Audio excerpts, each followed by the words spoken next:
Boa noite, família do Barquinho. Boa noite a todos. Desculpe o atraso. Tava organizando aqui, não tava dando muito certo o celular. Agora acho que deu. Gente, como é que vocês estão? Tudo bem com todos? Fala pra mim se o som tá legal, porque eu tive que mexer aqui umas coisinhas. E aí vocês me avisem por gentileza como é que tá, viu? Boa noite Tânia, boa noite Márcia, boa noite meus irmãos, boa noite Rosa, saudade de vocês. Semana passada nosso barquinho acabou não saindo, né? Mas hoje a gente tá aqui. Semana passada eu tive que dar uma atenção maior, né, para minha família. Vocês devem ter visto aí nos stories a minha vozinha, né? 94 aninhos de pura simpatia. E é necessário, né, meus irmãos? Não faz sentido a gente também falar aqui tanto sobre a questão de valorizar a nossa família, os nossos entes, e a gente não fazer o contrário, né? Então, vocês me perdoem, viu?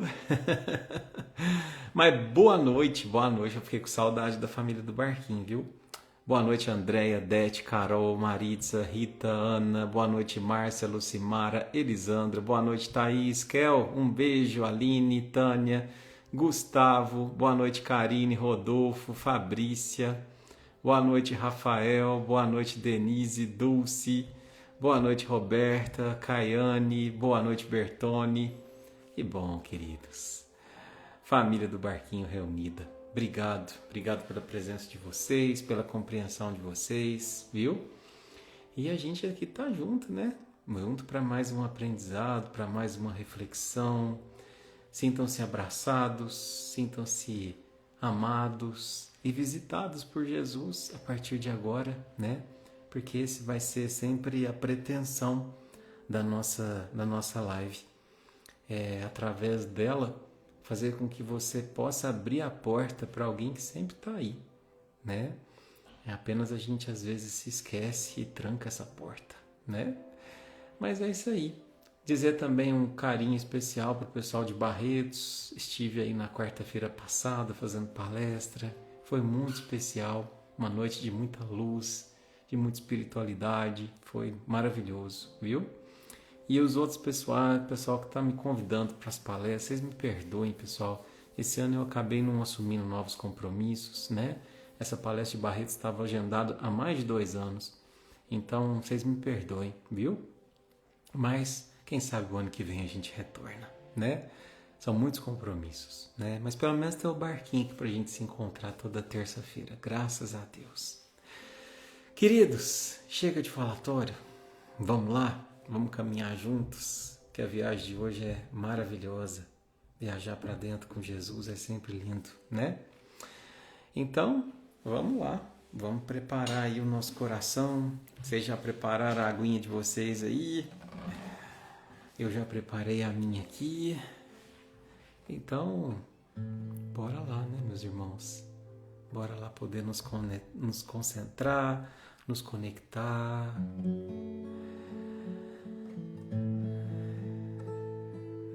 Eu também vou me desligando nesse instante dos pensamentos do mundo e te convido a fazer o mesmo. Te convido a partir de agora a fechar teus olhos, a esquecer um pouquinho da tela, se concentrar um pouquinho nessa tela mental, que agora a gente meio que apaga tudo que a gente viveu,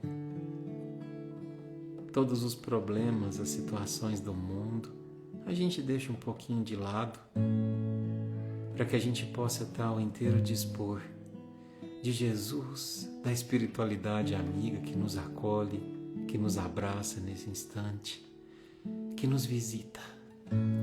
Obrigado, mestre amigo. Que a noite de hoje seja uma noite de muito aprendizado. Obrigado, Jesus, por nos acolher, por nos amparar, por nos cuidar e ante a certeza de que nos sonda nessa noite é que a gente inicia a navegação nesse barquinho de hoje.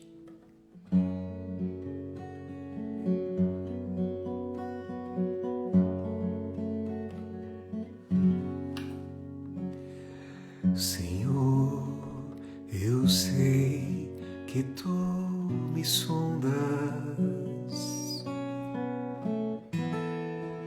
sei também que me conheces.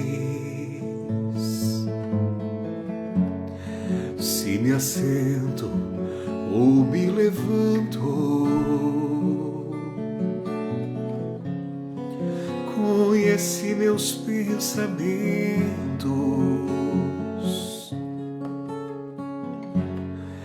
Quer deitado ou quer andando, sabe todos os meus passos. E antes que haja em mim palavras, sei que em tudo me conheces, Senhor. Eu sei que tu me sondas, meu Senhor. Eu sei que tu me sondas, oh meu Senhor. Eu sei que tu me sondas, meu Senhor. Eu sei que tu me sondas. Deus, tu me cercaste em volta, tuas mãos em mim repousam. Tal ciência é grandiosa, não alcanço de tão alta. Se eu subo até o céu,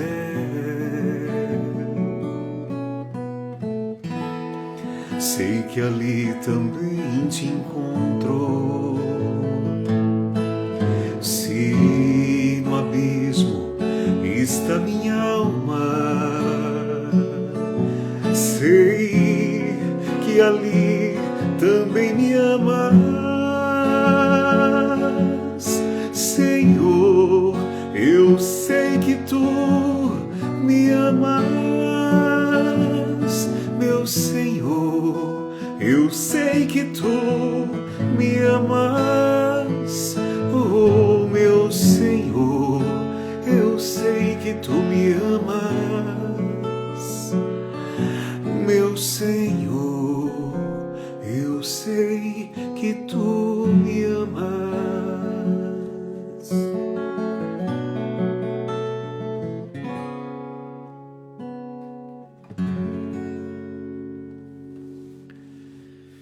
Que assim seja, meus irmãos. E é isso aí. Ante a certeza de que Ele nos sonda, de que Ele nos ama, é que a gente começa o nosso encontro dessa noite. Boa noite, família do Barquinho. Saudade de vocês. Semana passada a gente não pôde estar junto. Foi uma semana que eu precisei dar uma atenção especial para a família. E senti falta dessa família, de verdade. Muita falta de vocês, viu? Mas a gente também tem que se permitir as trocas com as famílias de sangue e agora com as famílias de alma, que são vocês, meus irmãos. E hoje a gente tem um encontro lindo, lindo, lindo, lindo. Hoje a gente vai para a lição de número 3 do livro Levantar e Seguir. Tenho recebido muitas mensagens de vocês dizendo que estão amando o livro, estão amando as lives, os nossos encontros, né? E hoje vai ser mais um daqueles, né? Esse livro é impressionante, a capacidade que ele tem de falar sobre o agora, né? Sobre a nossa vida, sobre o que a gente atravessa, o que a gente pensa. Toda vez que eu leio, eu falo, nossa, mas parece que eu estava precisando ouvir isso, né? Eu espero que com todos nós seja assim nessa noite, né? Vou pedir licença no meu coração para poder desativar aqui os comentários, para a gente se concentrar um pouquinho mais. E vamos ler a lição de hoje, que é a de número 3, chamada Remover o Véu. Remover o véu. O que será que tem essa lição para nos ensinar? Ela começa com uma fala de Yogananda, que diz assim: algumas pessoas têm menos realização divina do que outras. Não porque Deus limite o fluxo da sua graça, mas porque a maioria das pessoas impede que a luz divina, que está sempre presente, passe livremente através delas.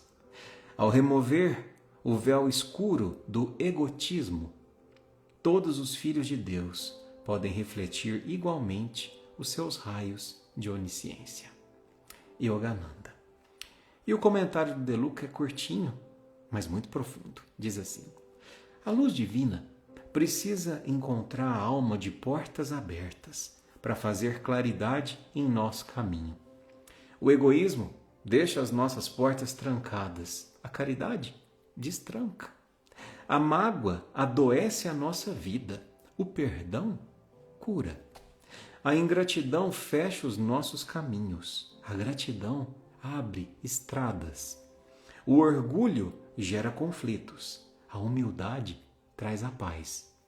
O preconceito nos isola de Deus. A fraternidade nos aproxima dele. O ódio nos distancia do Pai. O amor nos põe no colo de Deus. A todo momento, a luz divina nos procura, porque Deus é onipresente. Ele está em todos os lugares. É preciso, todavia, termos abertas as portas do coração, para que a graça divina se materialize no nosso caminho. Agora mesmo, a graça de Deus sonda as portas do nosso coração. Como elas estão? Abertas ou fechadas? Essa é a lição de hoje. Boa noite, meus queridos irmãos do barquinho. E hoje, como eu disse, a gente segue por essa terceira lição, Levantar e Seguir, deste livrinho do Deluca, né? E essa lição, Remover o Véu, ela começa com uma reflexão, né? Uma reflexão que desfaz muitas vezes uma ideia que a gente carrega, né? Quem nunca se perguntou por que algumas pessoas parecem sentir Deus com tanta intensidade, com tanta verdade, e por que outras, talvez até eu, atravessem uma longa parte de um período sem perceber a presença dele? Será que de fato Deus tem seus preferidos? Será que é como diz aquele pagodinho, né? Um sentimento natural que acontece sem razão. É Deus que escolhe quem vai se dar bem. Será? Será que Deus escolhe quem vai se dar bem, quem vai se dar mal? Será que Ele oferece a luz para Maria e as trevas para o João? Pois é. Essa frase de Yogananda que abre a lição de hoje diz que não. A luz divina está sempre presente em todos e a todos. Se existe uma escuridão na minha vida, talvez nesse instante, tem mais a ver com falta de luz. Talvez não seja falta de luz divina, talvez seja excesso de poeira da minha alma, né? Vocês lembram de uma historinha que é muito falada, de uma mulher que ficava olhando a vizinha colocar os lençóis no varal todos os dias através da vidraça da casa dela? Então ela olhava aquilo e falava assim: nossa, mas essa vizinha, ela é muito desleixada. Olha só, ela está pendurando aqueles lençóis no varal, eles estão todos sujos. Cada dia que passa parece que eles estão mais sujos. Ela não se preocupa nem em colocar um produto para limpar esses lençóis direitos. E isso foi um dia, 2 dias, 3 dias, uma semana. E o marido dela ali do lado ouvindo. Até que um dia, depois de muito tempo, ela olhou e falou assim: ah lá, até que enfim essa vizinha aprendeu. Deve ter comprado um alvejante. Olha como é que os lençóis estão branquinhos, bonitos. Já era hora, né? E aí o marido dela falou assim: não, ela não trocou o alvejante. Fui eu que limpei a janela aqui de casa, né?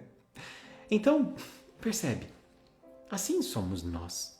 Às vezes a gente pensa que o mundo está sujo, mas quem está sujo é a nossa vidraça. O que impede a luz de Deus de atravessar a nossa existência, muitas vezes, é essa poeira do egoísmo, o pó da mágoa, a sujeira dessa ingratidão, o barro do orgulho. Deus está sempre ali, como o sol diante de uma janela, que não precisa ser convencido de brilhar. Agora, se a janela estiver embaçada, suja, tudo que eu vejo através dela também estará. Todas as relações estarão. Já aconteceu com você? Você pega e fala assim, parece tudo dando errado na minha vida. Briguei com meu marido, briguei com a minha mãe, briguei com o pessoal no trabalho. E aí eu vou cair naquela velha máxima, né? O mundo está contra mim. As pessoas estão cada vez piores. O mundo está cada vez mais perdido. Será que é o mundo? Ou será que é a nossa visão, que tem se embaçado cada dia mais, quando a gente esquece de se limpar de cada uma dessas poeiras que eu citei? Então, talvez a nossa oração, a partir de hoje, não deva pedir apenas que Deus nos envie luz, porque luz Ele sempre envia. Mas talvez deva pedir para que nos ajude a remover aquilo que impede a luz que Ele sempre envia de chegar até mim. Percebe? E aí eu quero te começar essa nossa live fazendo uma pergunta para você. Qual é o véu? Qual é a poeira que neste momento mais tem dificultado a passagem de luz, a passagem da luz de Deus na sua vida? Qual é o véu? É o véu da raiva? Conta para mim. De verdade, tá só eu e você aqui. É o véu da mágoa? É o véu da inveja? Ou é o véu da tristeza? Depois escreve para mim. A luz divina, como continua a lição, precisa encontrar a alma de portas abertas para fazer a claridade entrar no nosso caminho. Então, percebe, a luz divina, ela não precisa apenas iluminar o caminho diante de nós. Ela precisa encontrar passagem dentro de nós. Porque tem momentos em que a gente pede, né? Eu também sou assim. Deus, me mostra o caminho. Só que quando a gente pede isso, muitas das vezes a gente já decidiu, antes mesmo da prece, qual caminho a gente quer tomar. Não é verdade? A gente pede uma resposta para Deus, mas a gente deseja apenas a confirmação daquilo que a gente quer ouvir. A gente pede ajuda, mas resiste às mudanças que a ajuda exigiria, né? E aí então a gente repete padrões que são adoecidos. Quantas vezes a gente pede para as pessoas orarem por nós? Quantas vezes a gente pede para mudar em oração? Mas a gente repete os nossos atos, meus irmãos. A oração não tem o poder de milagre nenhum. A oração, a gente recorre a ela para ter forças para fazer algo diferente do que a gente vem fazendo. Porque senão, a gente vai repetir o padrão e vai deixar de ter fé, porque Deus não mudou o que eu estava pedindo. Não, Ele não muda, é livre-arbítrio. Tem uma poesia que eu separei aqui para vocês, ela parece boba, simples, mas ela é muito profunda. É uma poesia do livro tibetano do Viver e do Morrer, de Sogyal Rinpoche. Então ela começa assim. Cena 1. Ando pela rua. Há um buraco fundo na calçada. Eu caio. Estou perdido, sem esperança. Não é culpa minha. Levo uma eternidade para encontrar a saída. Cena 2. Ando pela mesma rua. Há um buraco no fundo da calçada. Mas eu finjo não vê-lo. Caio nele de novo. Não posso acreditar que eu estou no mesmo lugar. Mas não é culpa minha. Ainda assim, leva um tempão para sair. Cena 3. Ando pela mesma rua. Há um buraco no fundo da calçada. Vejo que ele está ali. Ainda assim, eu caio. É um hábito. Meus olhos se abrem, sei onde estou, é minha culpa, saio imediatamente. Cena 4. Ando pela mesma rua. Há um buraco fundo na calçada. Dou a volta. Última cena, ando por outra rua. Então, Percebe? Percebe como que às vezes a gente identifica o buraco, a gente identifica a queda, a gente identifica a rua e a gente cai. A gente erra, a gente perece. E não é culpa do buraco e nem é culpa da rua. É culpa minha, que continuei seguindo por aquilo mesmo sabendo que eu não tinha força para desviar do buraco. Mas mudar de rua é abrir a porta, é tirar o véu. A porta aberta representa uma alma que está disponível para aprender, disponível para rever alguns comportamentos, para admitir erro, para perdoar, para abandonar uma antiga maneira de viver que você sabe, claro que você sabe, que não está te fazendo bem há tempos. Você sabe disso. Você convive com você. Não é verdade? Mas aí a gente ora para Deus transformar algo, mas eu continuo entrando na mesma rua. Não é? Deus não invade. Não. Deus não te pega pelo colarinho e te coloca em outra rua. O amor não arromba portas. Deus chama. Deus inspira, convida, oferece oportunidades, aproxima pessoas, desperta consciências. Só que existe uma parte muito importante que cabe a mim e cabe a você. E é isso que faz a diferença entre entrar por uma rua e por outra, entre cair num buraco e desviar. Deus vai oferecer a luz. Agora, o livre-arbítrio de decidir abrir a janela ou não é nosso. Então, vou te fazer outra pergunta, provocativa. Quando você ora, você tem pedido orientação a Deus? Ou apenas autorização dele para continuar fazendo aquilo que você já decidiu fazer? Na hora da prece, você chega até ele com a xícara cheia? Ou com espaço para ele enchê-la? Percebe? A alma aberta não é aquela que já sabe tudo, meus irmãos. A alma aberta é aquela que está disposta a aprender. E é por isso que quando a gente chega até Deus com a xícara cheia de nós mesmos, normalmente dá ruim. Porque não tem espaço para ele colocar nada dele. Então, antes de orar, esvazia a xícara.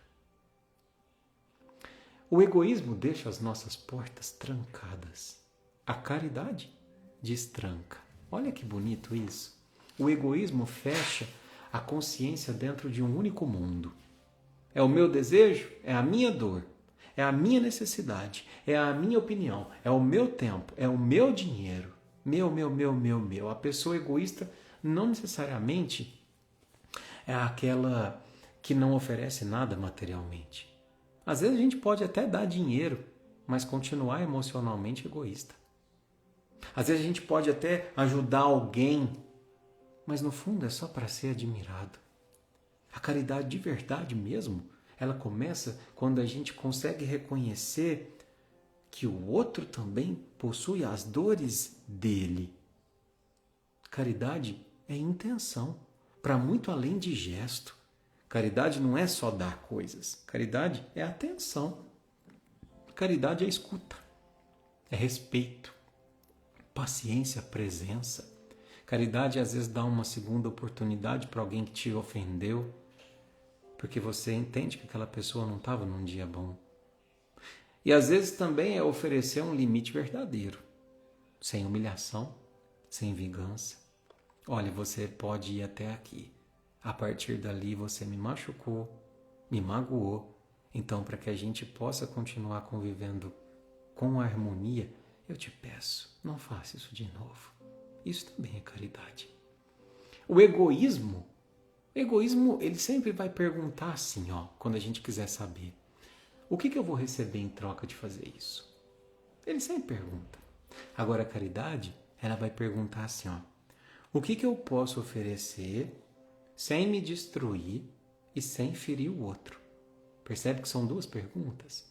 Aqui existe um cuidado muito importante, porque caridade Muita gente entra nisso e se autoabandona.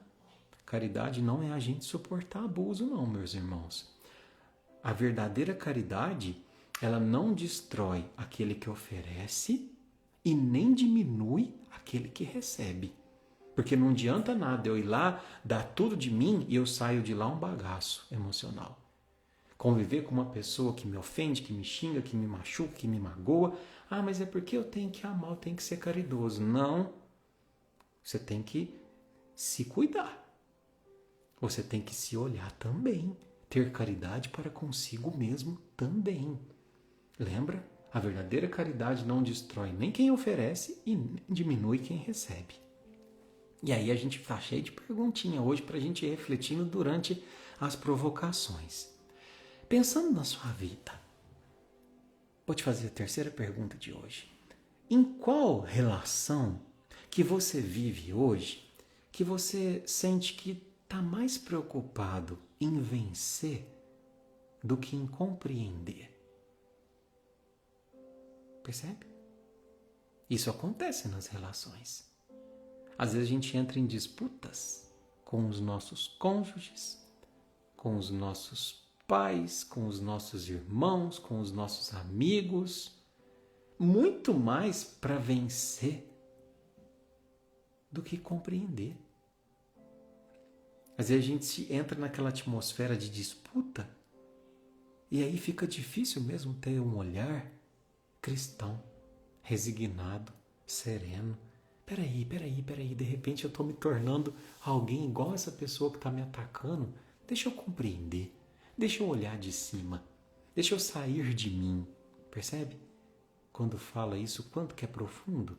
Deixa eu sair de mim e olhar de cima essa cena que está acontecendo. Caramba, olha só o que eu estou me tornando alimentando essa disputa diária. Aí você se afastou do ego, do orgulho. E toda vez que o ego se afasta, Deus se aproxima e abre a porta. Isso é uma verdade, né? A mágoa adoece a nossa vida. O perdão cura. A mágoa nasce da onde? A mágoa nasce de uma dor que normalmente não foi elaborada. Alguma coisa aconteceu, alguém me feriu, a gente foi decepcionado, traído, abandonado ou injustiçado. A princípio, a mágoa até parece nos proteger. Porque a mágoa, ela existe para nos dizer assim, ó, não se esqueça do que aquela pessoa fez, não. Porque senão vai chegar outra pessoa, vai fazer de novo, você vai sofrer igualzinho. E assim, esse recado não é de todo ruim. Ela serve para nos proteger. O problema é quando, aos poucos, aquilo que parecia uma defesa se transforma em prisão. O acontecimento termina, mas ele continua acontecendo dentro de nós. A gente foi magoado, a gente foi traído, a gente foi ofendido, a gente foi agredido num determinado momento. Mas toda vez que eu lembro, é como se aquela situação se repetisse. Percebe? E aí o agressor, o traidor, o ofensor segue a vida. Mas ele permanece ocupando os nossos pensamentos. Ele segue ocupando nossas conversas, nossas emoções. Então perdoar não significa dizer que o que aconteceu foi correto. Nem esquecer, como a gente já disse.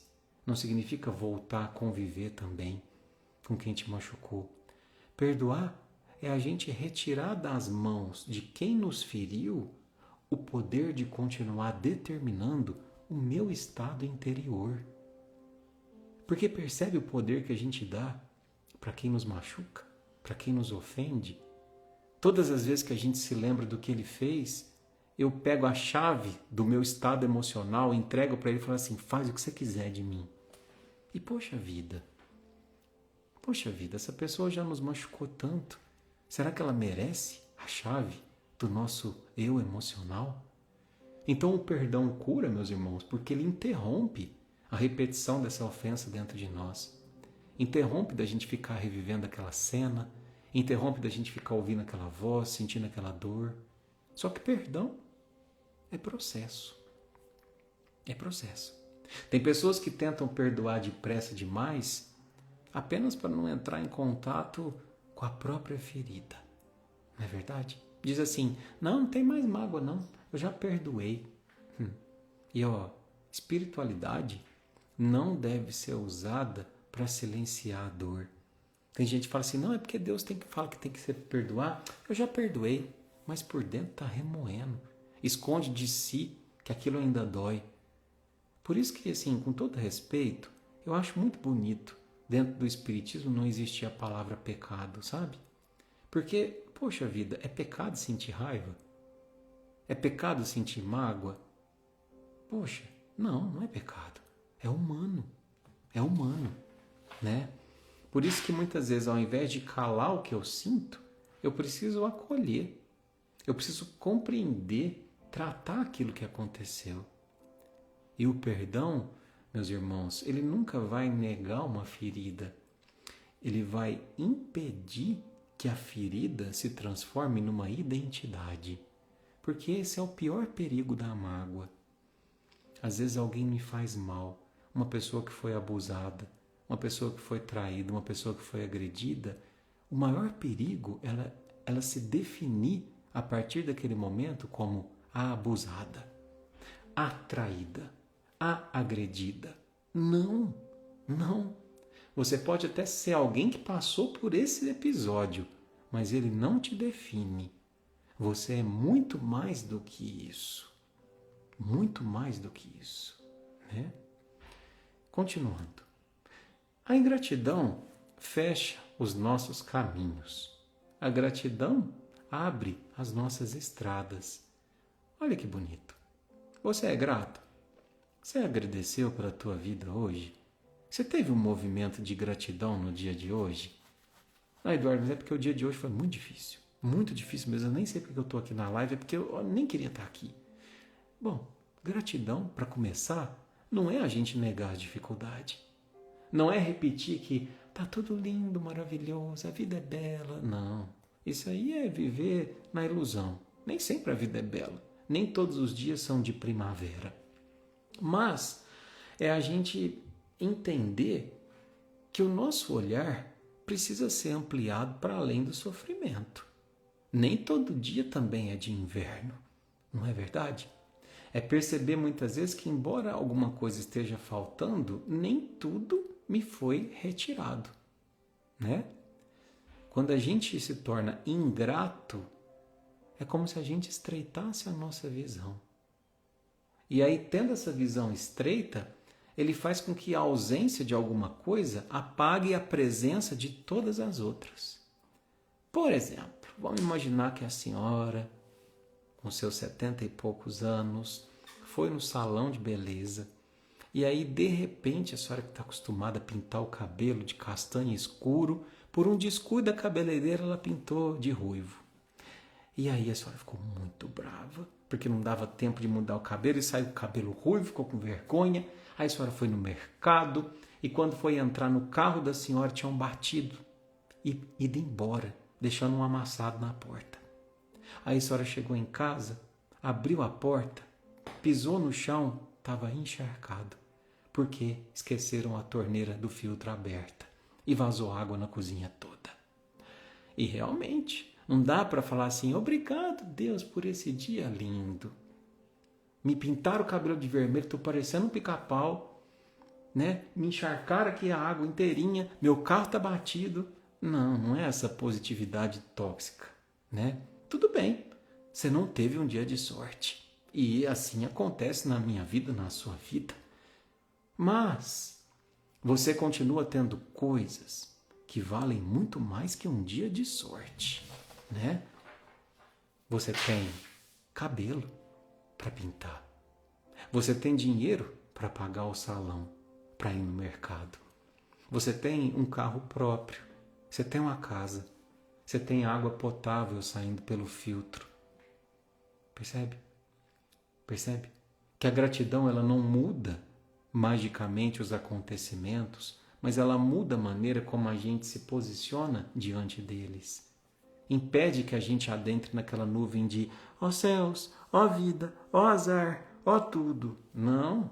Poxa vida, passou uma tempestade aqui, me encharcou, mas tomar um banho aqui, me esquentar e amanhã é um novo dia. É uma nova posição interior. Abre-se quando a gente começa a perceber isso. E aí a lição continua. O orgulho gera conflitos, a humildade traz paz. Sem sombra de dúvida, vou fazer uma adivinhação aqui. 90% dos conflitos que existem hoje na sua vida é por falta de humildade. Na minha também. Por isso que eu estou dizendo, a gente se conhece. Por falta de humildade, muitas vezes a gente alimenta conflitos. Às vezes velados, não é aquele conflito ostensivo, mas a gente se sente com orgulho ferido. Quem é aquela pessoa? Pensa que é para poder falar isso para mim ou falar isso para a pessoa que eu amo. E aí eu fico alimentando aquele conflito interno, aquela guerra íntima, né? Bom, e o orgulho, muitas vezes, não é a gente apenas se achar superior. O orgulho também pode aparecer na incapacidade de reconhecer um erro. E sabe que orgulho que tem aparecido muito, principalmente nos homens, eu sei que 10, 15% das pessoas que assistem a live são homens, né? Mas esse vai para você, homem. Um orgulho muito presente nos homens é recusar pedir ajuda. Recusar pedir ajuda. Porque eu sempre tive que ser o melhor em tudo, o mais forte em tudo, o que não chora, o que não sucumbe, o que é o super-herói. Isso é uma bomba relógio. Tem pessoas que preferem carregar o peso durante a vida toda, ao invés de dizer que eu preciso de ajuda. Sabe por quê? Porque para certas pessoas dizer essa frase significa eu não vou me humilhar. Só que ser humilde não tem a ver com humilhar-se. Humildade é se enxergar com verdade. Nem acima, nem abaixo, como ser humano. Que eu sou, que você é. Então, de vez em quando, a gente também vai sofrer, a gente também vai chorar, a gente também não vai aguentar sozinho, a gente também vai precisar gritar, xingar, brigar. Mas faça isso com a pessoa certa. E não com as pessoas da sua casa. Com a pessoa que está ali para te ouvir, para te ajudar e para entender o sentimento que existe por detrás daquele xingamento. Percebe? Então, outra pergunta.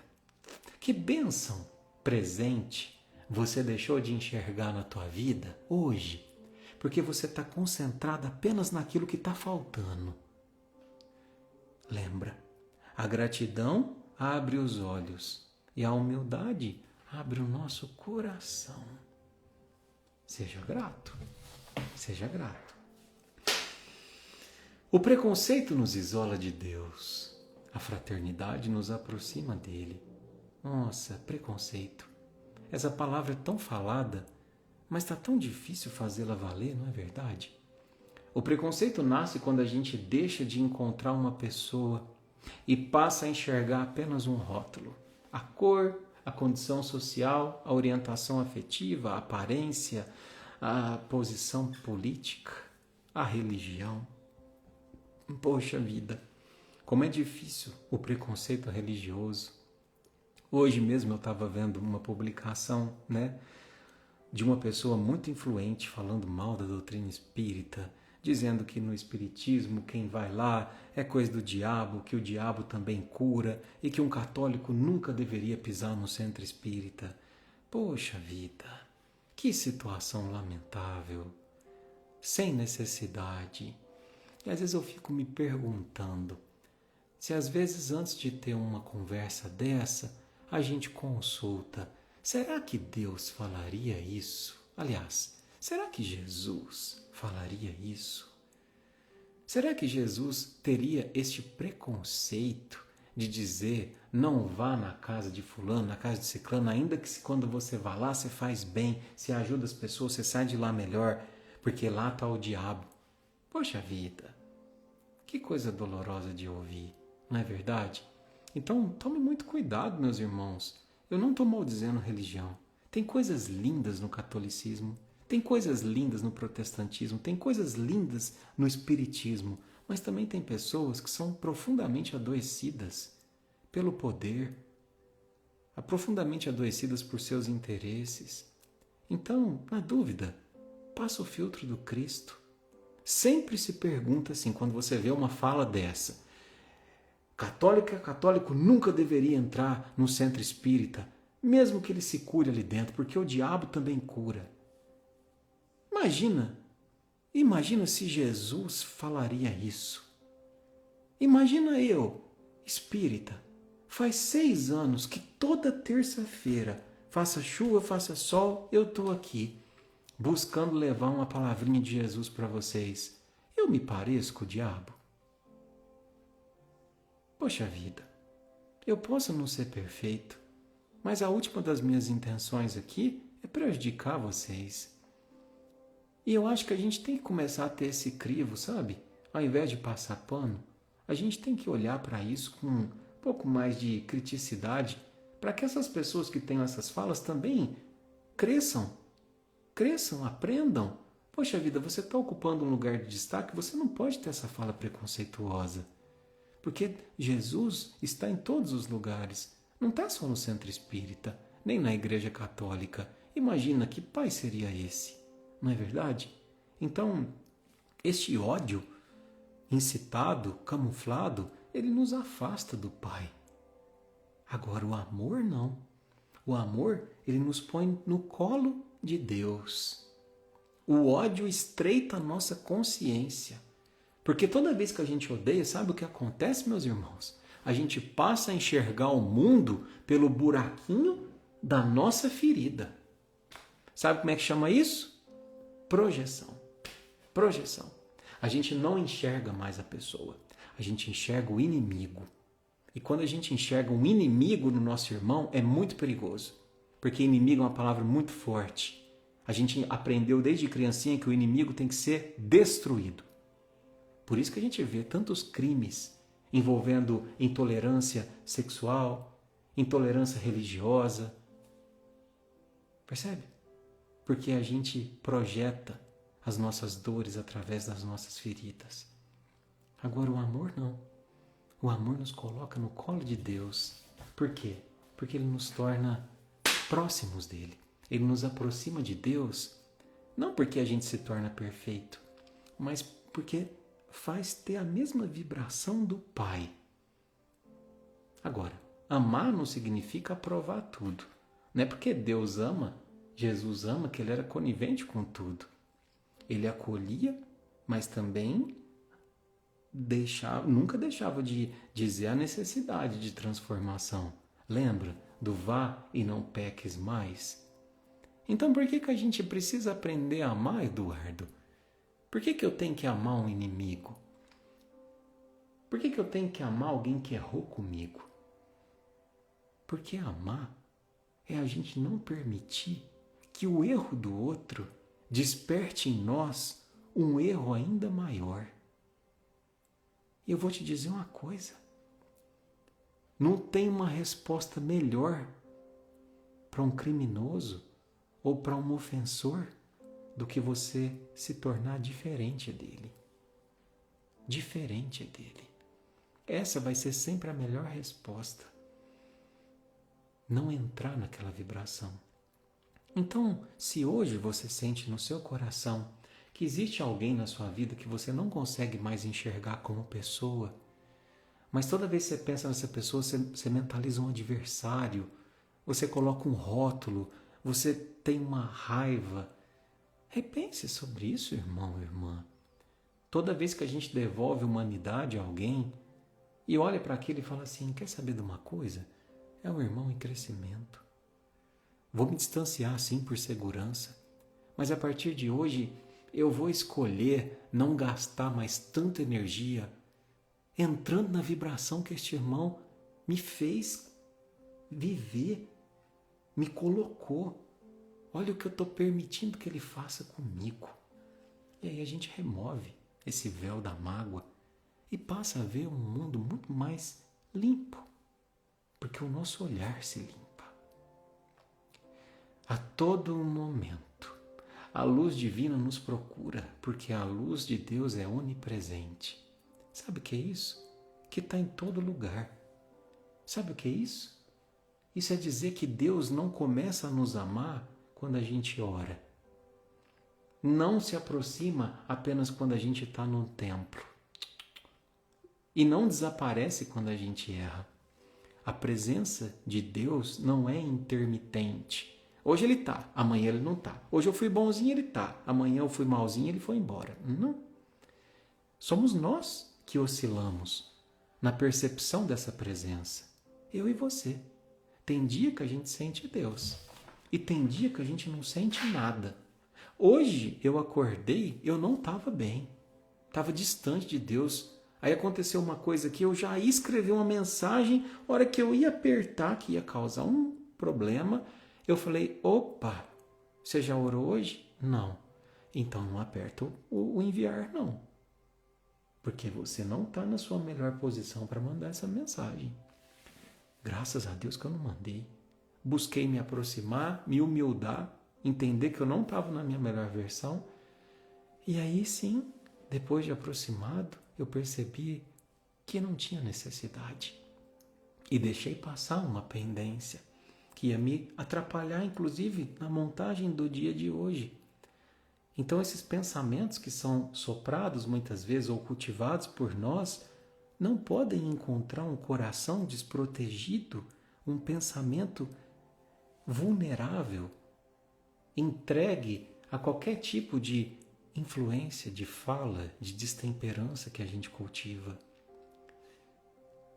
Porque senão a gente põe a culpa em Deus, mas a culpa é nossa.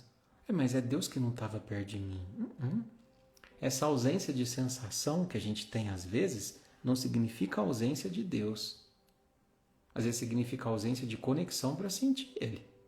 Por isso que fé não é só quando a gente sente a presença de Deus. É fácil ter fé dentro de um templo.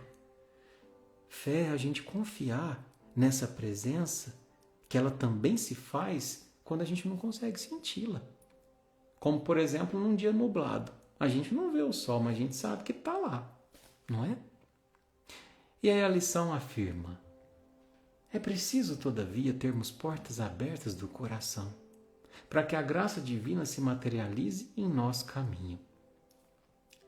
E eu quero dizer uma coisa muito clara para você. Isso não significa que as pessoas enfrentam dores porque fecharam o seu coração. São castigadas por isso. Ou porque possuem pouca fé. Eduardo, acho que tudo que eu estou sofrendo é castigo divino. Porque eu não sou uma pessoa de muita fé. Não. Um coração aberto, a gente ter esse coração aberto para Jesus, para a espiritualidade, não vai impedir as tempestades na nossa vida, meus irmãos, mas vai modificar a nossa forma de atravessá-las. Você não vai se definir como a tempestade. E isso é libertador. Libertador. Entender que a tempestade passa e eu fico. E eu fico. Um coração aberto é aquele que se traduz e que se humilda para receber as graças que a vida dá. Um coração aberto é aquele que sempre recebe de bom grado uma orientação, que chega de uma pessoa que você nem esperava, uma ajuda que a gente se permite ter sem rejeitá-la, um pedido de perdão, um tratamento, uma intuição, uma força que a gente nem sabia possuir. Às vezes, irmãos, a gente pede um milagre, mas a gente recusa os caminhos humanos pelos quais esse milagre tenta chegar até nós. A gente pede que Deus nos cure, mas a gente não procura ajuda. Percebe? A gente pede para o outro rezar para a gente, mas a gente não se humilda ao ponto de falar assim: peraí, é eu que estou insistindo nessa situação, com essa pessoa ou nesse lugar. A prece do outro não tem o poder de definir o meu caminho. Sou eu que estou entrando nessa rua. Às vezes a gente pede luz, mas não remove os véus. E é por isso que a lição termina com uma pergunta. Agora mesmo, a graça de Deus sonda as portas do seu coração. Como elas estão? Abertas ou fechadas? Como está a porta do seu coração? Talvez nenhuma porta esteja completamente aberta ou totalmente fechada. Talvez existam áreas que a gente deixa Deus entrar e em outras a gente mantém trancada. Ele não pisa ali dentro. A gente entrega a Deus as nossas dores, mas não o nosso orgulho. Pede a Ele que cuide do nosso futuro, mas a gente continua agarrado ao nosso passado. Então, a última pergunta de hoje é: qual porta interior, irmão, irmã, você precisa abrir para que a graça de Deus encontre mais espaço na sua vida? Que porta é essa que você precisa destrancar?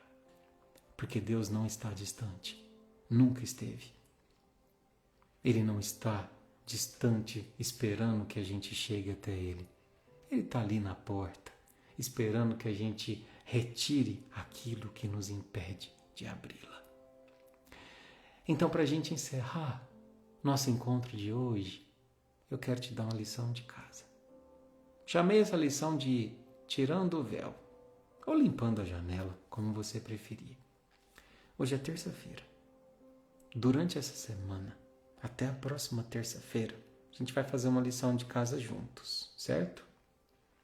Durante essa semana você vai identificar um véu que precisa ser removido, que está te impedindo de enxergar o mundo com bons olhos. E você chama isso de azar. Uma mágoa, um orgulho, uma ingratidão, um preconceito, uma atitude egoísta, um ódio que você vem alimentando. E você, identificado este véu, você vai escolher um gesto concreto na direção oposta.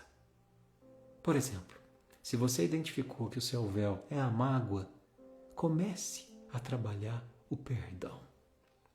Se é o orgulho, reconheça um erro. Se é a ingratidão, registre uma bênção. Agradeça por algo. Se é o egoísmo, pratique a caridade. E se é o preconceito, se aproxime um pouco mais dessa pessoa para conhecê-la de um lugar diferente do que você conhece. E é isso, meus irmãos, este encontro de hoje.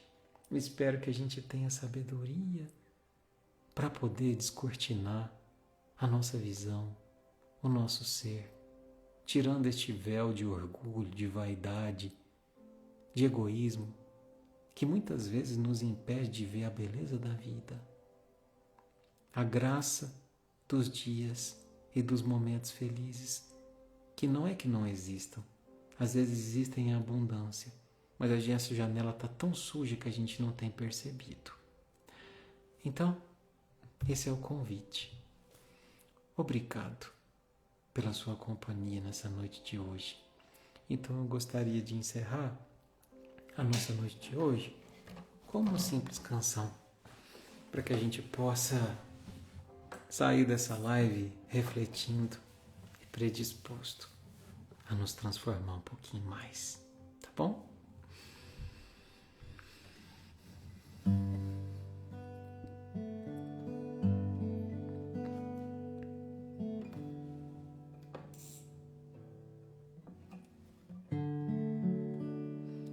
Mestre amigo, obrigado, Senhor, pela oportunidade de reconexão contigo. Nessa live, nesse encontro, a gente pôde perceber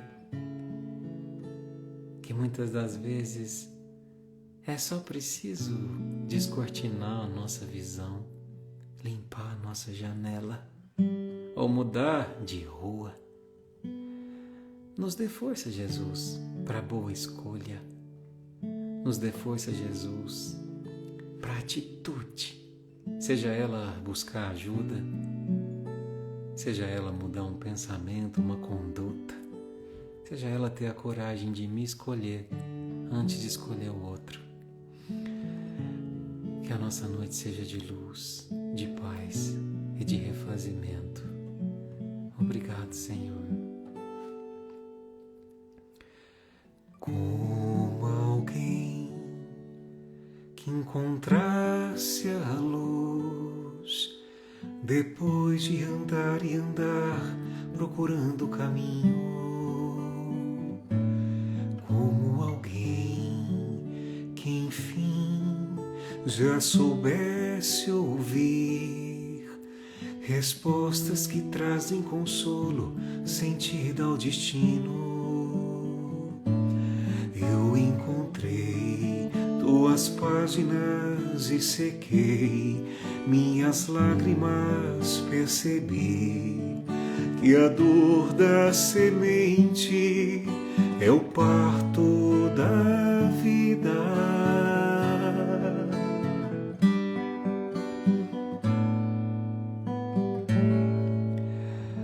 Como alguém que já quer seguir os passos do mestre com fé e razão consciente. Como alguém que enfim já pudesse ouvir as vozes dos seres que habitam o espaço infinito. Eu encontrei tuas páginas e sequei minhas lágrimas, percebi que a dor da semente é o parto da vida. Minha dor me trouxe aqui para entender a flor que brota em mim. Meu amor é aprendiz de um bem maior. Que seja assim neste vai e vem. Sei que voltarei pra cuidar da flor, pra acalmar a dor e ser feliz.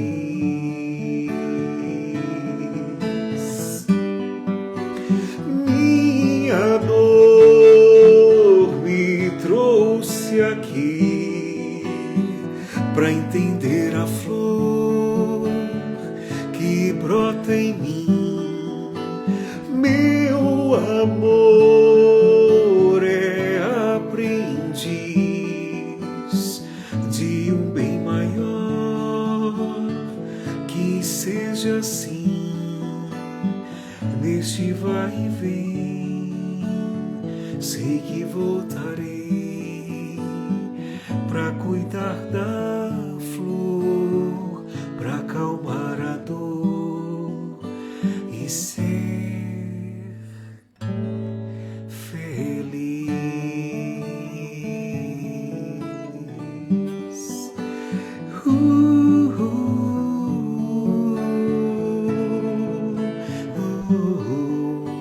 E ser